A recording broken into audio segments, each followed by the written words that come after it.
Thanks very much for taking time out of your day to join us today for a mini webcast around how Droplet Never Trust are helping our critical national infrastructure organisations simplify cyber certification, specifically when they've got legacy OT challenges across their estate.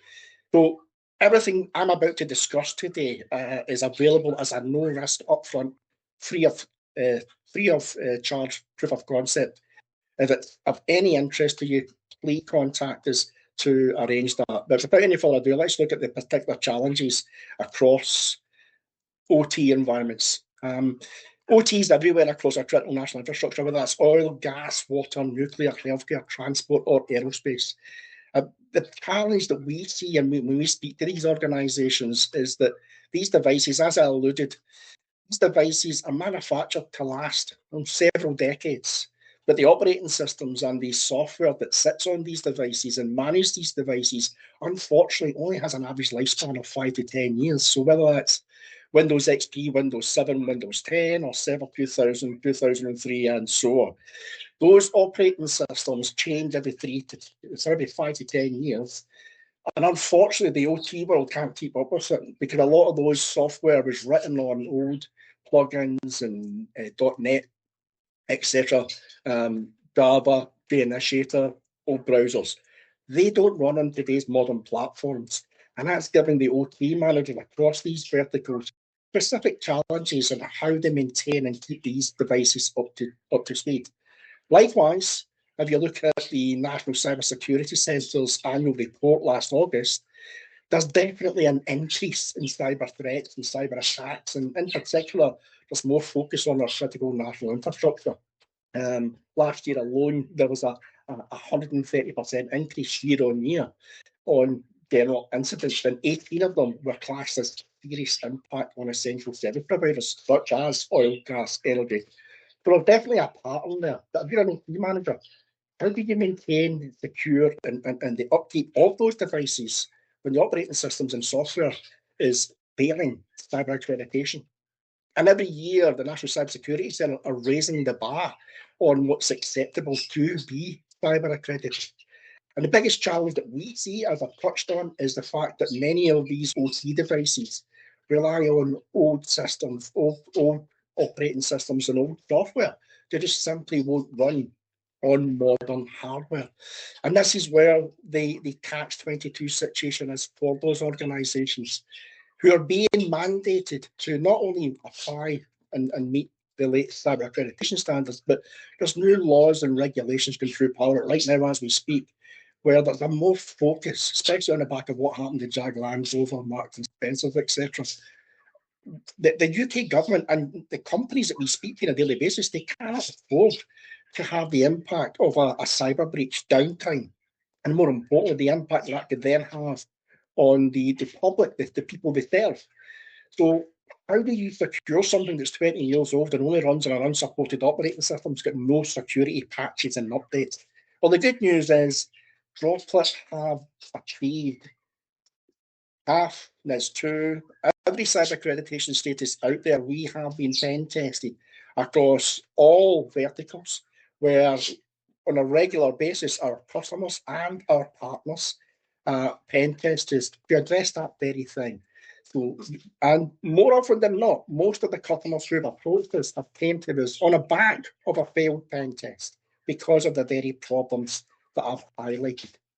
And as I say, the good news is Droplet is a very unique way of delivering application delivery and security together into a single product, which we call Never Trust.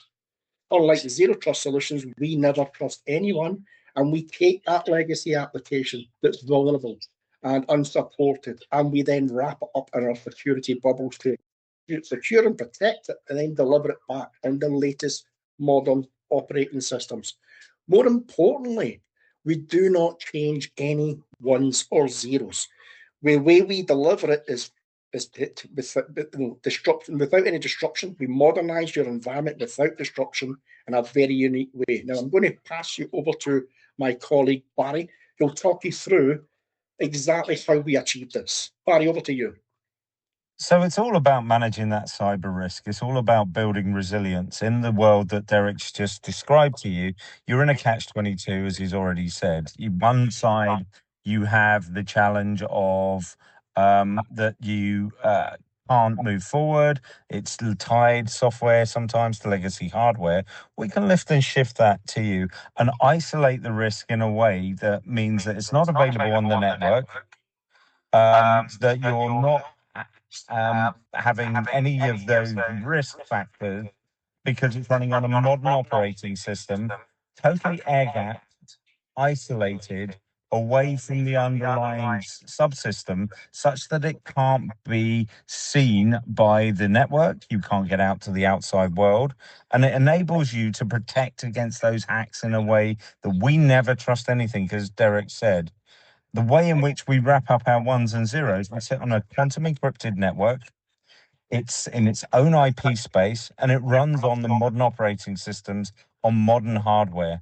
And what that then achieves for you is to go forward, because you've got a various many different ways of attack now, through third parties that you have to manage and the risk that comes with that, through social engineering of a human being, and with the way in which we wrap in the never trust bubble. Even if admin credentials have been compromised and stolen on that social engineering attack, we don't care.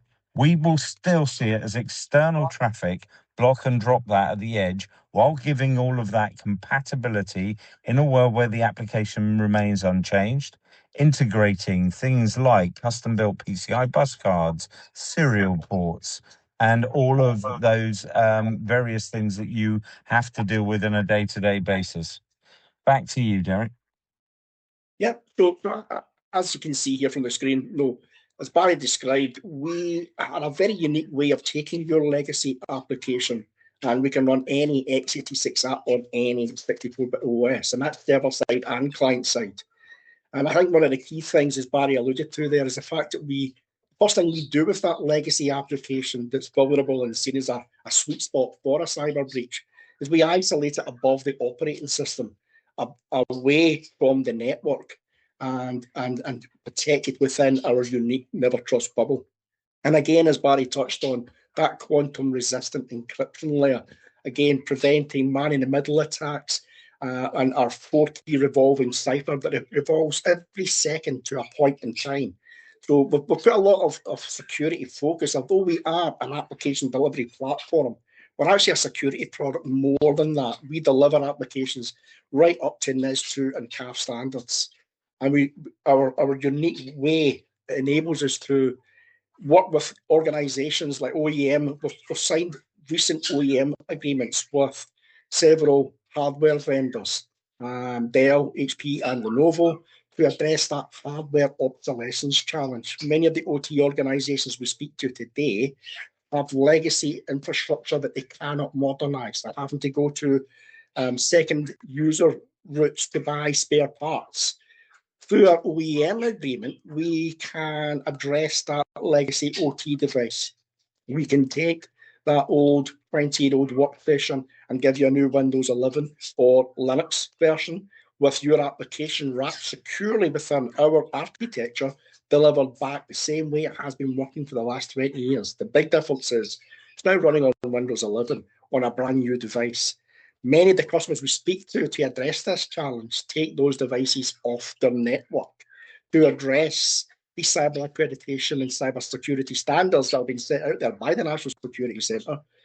Our model enables those OT managers to put those devices back on the network again, because that potentially creates an operational nightmare for healthcare utilities and defence organisations who have those legacy devices, but because they are so old, they're vulnerable, seen as a weak spot, and they have to take them off the network. Through our OEM agreement, we can put them back on the network and back on. We manage the ports and the network traffic. So we can look at those old serial ports, parallel ports that are connecting to that expensive OT device and extend the life of that software where historically it was a weakness in your infrastructure. So hopefully that gives you a better understanding of why critical national infrastructure organisations are adopting Drop It Never Trust, and how we align with the likes of NISU and CAF to help you manage the risk, protect against attacks, detect cyber incidents, and more importantly, minimise the cyber incidents across your estate. That takes me on to the cyber resilience bill. And because we are a container in general, we can be used to snapshot and clone and back up your environment. So from a cyber resilience perspective, we can use to bring your environment back up again in a non-destructive manner in the event of a cyber breach. Because inside our container, we actually have an ability to snapshot and clone the container and back up to a third-party SAN or a server. So should something like what happened in Jag Land Rover happen, and you do have some downtime, we can go to our previous snapshot and bring you back up again in a non-destructive manner, isolated away from your infected state, and bring that back up again in a very quick, responsive time. So again, a lot more focus as we move through the year on resilience, not just cybersecurity, but how resilient is your infrastructure? How quickly can you bring your estate up in the back of a cyber breach? So hopefully that gives you a better understanding of where we align to all the cyber accreditation statuses and where we align to the forthcoming cyber resilience bill and how we complement and make that achievable, especially across organisations that are reliant on legacy OT operating systems and OT devices. As I said at the beginning of the webcast, everything we've discussed today is absolutely 100% free as a proof of concept. If you have any of the challenges that I've described today, more than happy to have a conversation with you about how we can take your problem and show you it running on a new modern platform. Risk-free, no upfront cost, and fully supported 2 days professional services from our technical team.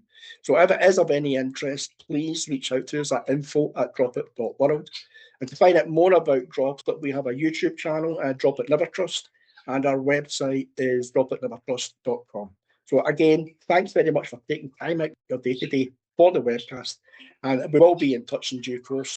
And finally, just like to say thanks for joining us. Thank you.